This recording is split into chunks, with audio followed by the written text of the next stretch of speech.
여러분 4교시입니다. 지난 시간에 이어서 강화도 조약이 왜 최초의 근대적 조약이자 불평등 조약인지 같이 봐보도록 할게요.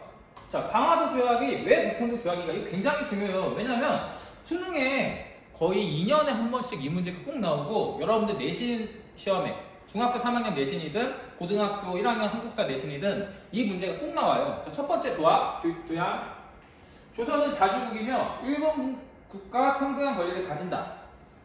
조선 굉장히 좋은 말이에요. 조선은 자주국이며 일본 국가 평등한 권리를 가진대요. 겉으로 보기에는 굉장히 좋은 말이지만 여기에는 무시무시한 의도가 숨어 있습니다. 당시 조선은 1636년 병자호란 때 인조가 삼전도에서 무릎을 꿇은 이후에 청나라의 거의 이제 속국처럼 되어 있었어요. 근데 일본이 조선을 먹으려면 청나라의 간섭을 없애야 되잖아요. 그래서 조선은 자주국이며 일본과 평등한 권리를 가진다고 하면서 조선을 굉장히 높여주는 척 하면서 청나라의 중주권을 부정하고 있습니다. 즉, 이제는 청나라가 아니라 우리가 너희를 이제 어떻게 좀 해볼 거야 라는 모습을 보여주는 거죠. 자, 그 다음 네 번째 조항인데, 조선은 부산 외에 두 곳의 항구를 개항하고 일본인이 와서 통상을 하도록 허가한다. 이거 허가한다, 사거라고 했는데 허가입니다. 허가. 자, 허가한다라는 건데 이 점 굉장히 중요해요. 조선은 부산 외에 두 곳의 항구, 즉 3개 항구를 여는 건데 처음에는 부산을 개항했어요. 왜 부산일까요? 가까우니까. 어디랑? 일본과 가까우니까. 그럼 여러분들 한번 문제 한번 내볼게요. 자, 그러면은 부산과 인천, 원산 3개 항구가 개항되는데 두 번째로 개항된 항구는 어디일까요? 인천일까요? 원산일까요?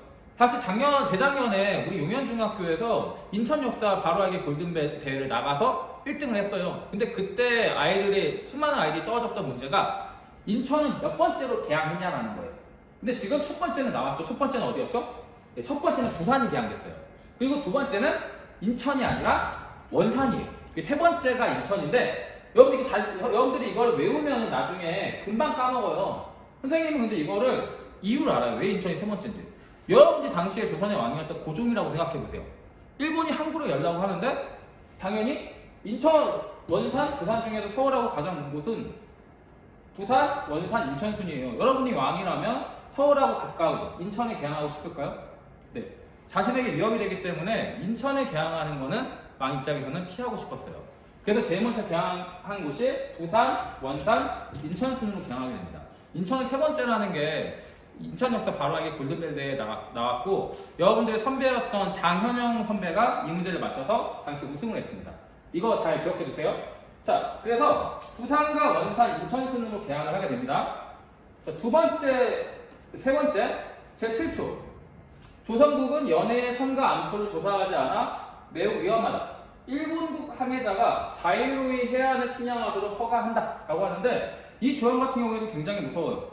누군가가 여러분의 집에 와서 여러분의 집에는 뭐 위험물질이 있을 수 있고 냉장고에는 뭐 상한식품이 있을 수 있으니까 여러분의 집에 들어가겠다. 방에 어떤 위험물질이 있는지 찾아보고 냉장고도 열어서 혹시나 뭐 안 좋은 음식이 있을 수 있으니까 내가 다 먹어버리겠다. 이런 말을 하면 누가 받아들일 수 있겠어요. 근데 일본이 지금 그거보다 더 심한 말을 하고 있는 거예요.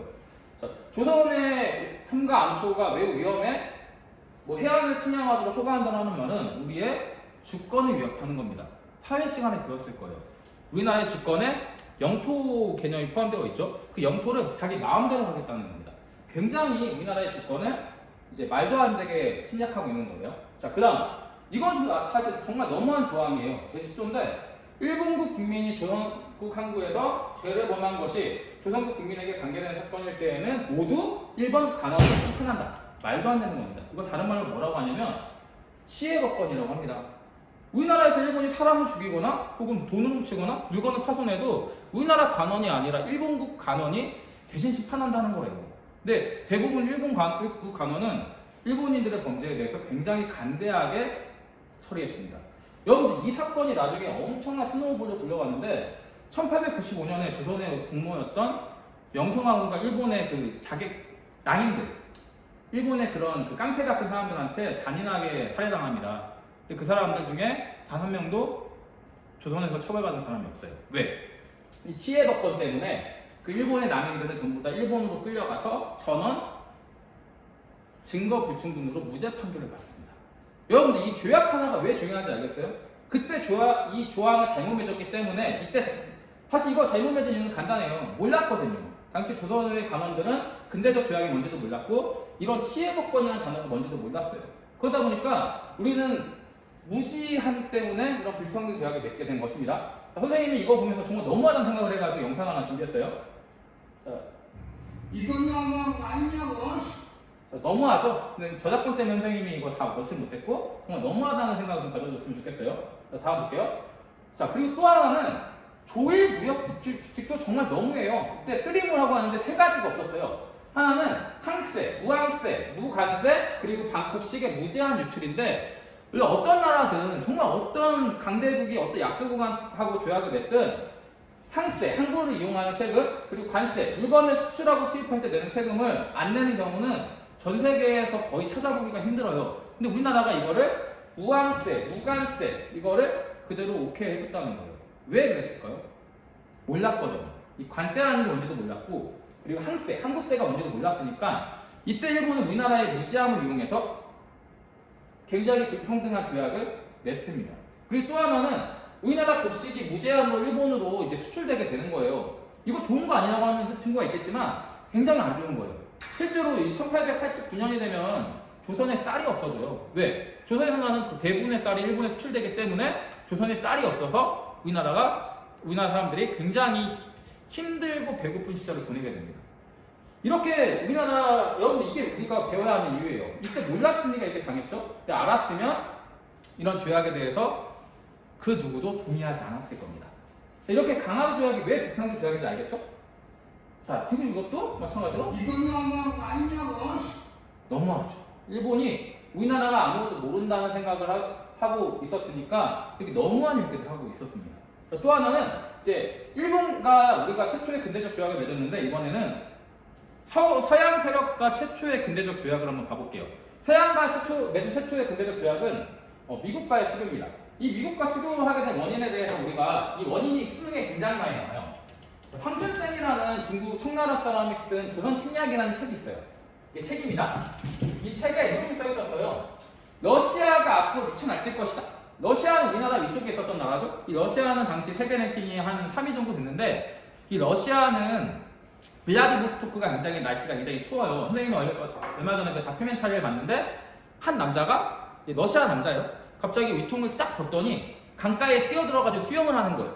이 남자 갑자기 근데 인터뷰를 하는데 이렇게 한국 사람이 인터뷰를 하는데 이렇게 얘기하는 거예요. 오늘은 날씨가 매우 따뜻해서 수영하기 딱 좋은 날씨입니다. 라고 하면서 이제 수영을 하는데 그때 이제 아나운서가 인터뷰했던 아나운서가 전신샷이 딱 나와요. 근데 이 사람은 히말라야 패딩을 막 덮어 쓰고 덜덜 떨고 있으면서 온도계를 보여줍니다. 그 온도계에는 영하 12도가 돼 있어요. 그러면서 이 러시아 남자는 굉장히 따뜻하다고 수영하는 날씨가 영하 12도예요.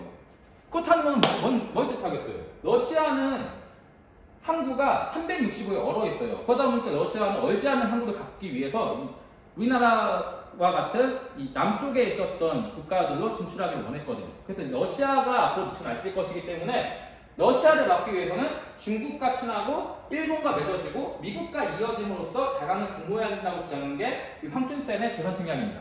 근데 여러분들 이거 보면 이렇게 알 수 있어요. 이미 우리나라는 중국과 어때요? 청나라랑 굉장히 친하게 지냈죠? 그리고 또 일본과 뭐 했어요? 강화도 조약과 맺어줬죠? 그럼 누구 남았죠? 네, 미국과 아직 이어짐이 없었기 때문에 이때 고종의 조선에서는 미국과의 어떤 조약을 맺기를 희망하게 됩니다. 이거랑 같은 거예요. 황춘센의 조선 침략에서는 자, 러시아 다이아 원성으로 랭크에 되어 있었고 랭킹은 3위입니다. 그리고 이제 탱커예요. 탱커. 태양국도 많고 닌자의 신발, 얼건, 워모그, 와우, 심연의 갑옷, 심연의 가면, 그리고 이제 가골 돌가옷 다 나왔는데 가시갑옷이 없네요. 이 러시아에 맞서서 미국, 청나라, 조선, 일본이 힘을 합쳐서 러시아를 막 이렇게 해야 된다. 러시아를 때려 눕혀야 된다라고 주장했던 게 황춘센의 조선 침략입니다.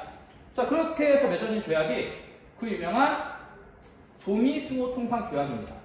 1882년에 맺어졌던 태양과 맺은 최초의 근대적 조약이었고 당연히 완전히 불평등한 조약이었습니다. 완전 불평등. 우리나라는 근대적 조약에서 처음에는 전부 다 불평등하게 맺습니다. 왜? 힘이 약하고 잘 알지 못했기 때문이죠.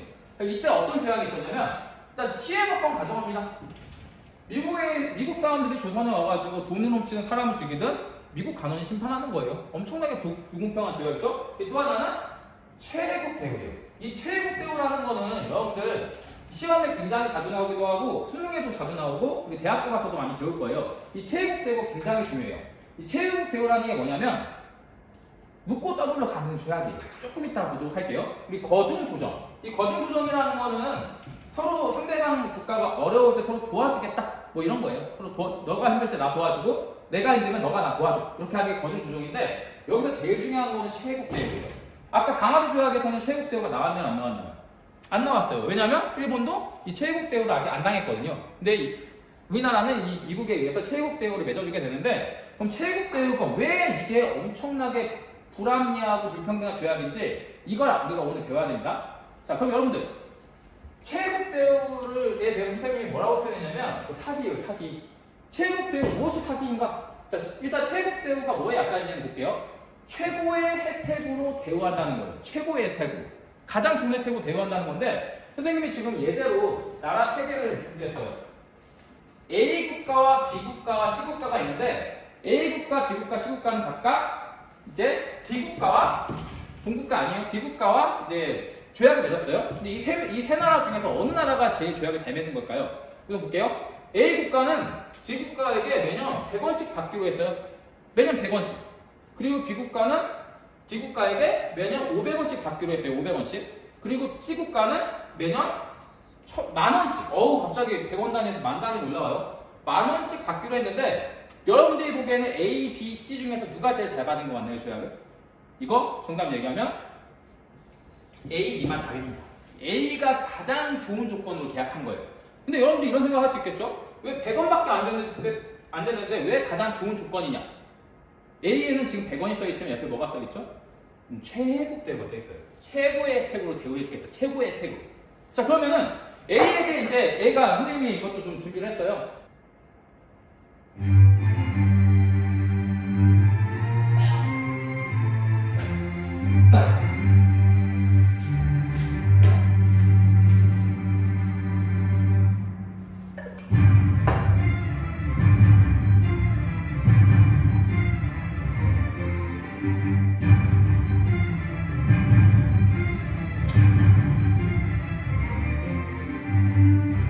자, 이 노래가 나오면 이 카드가 나와야죠.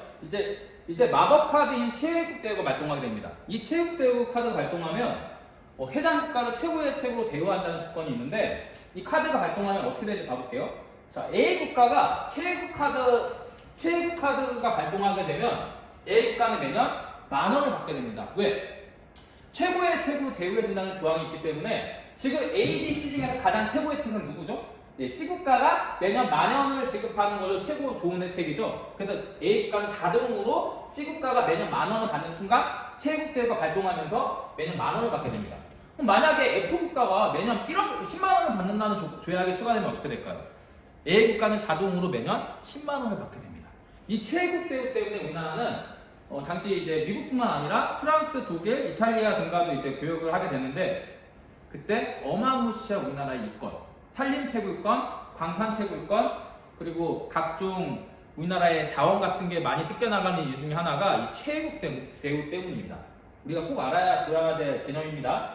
자, 이렇게 우리가 이제 미국과의 수교까지 봤는데 다음 시간에는 우리나라가 이제 개화를 시작하게 됐을 때 개화를 찬성하는 세력이 있었던 반면에 개화를 반대하는 세력이 있었어요. 그 사람들이 위정축사파라고 하는데 이 개화파와 위정축사파가 어떻게 대립하는지에 대해서 다음 시간에 보도록 하겠습니다.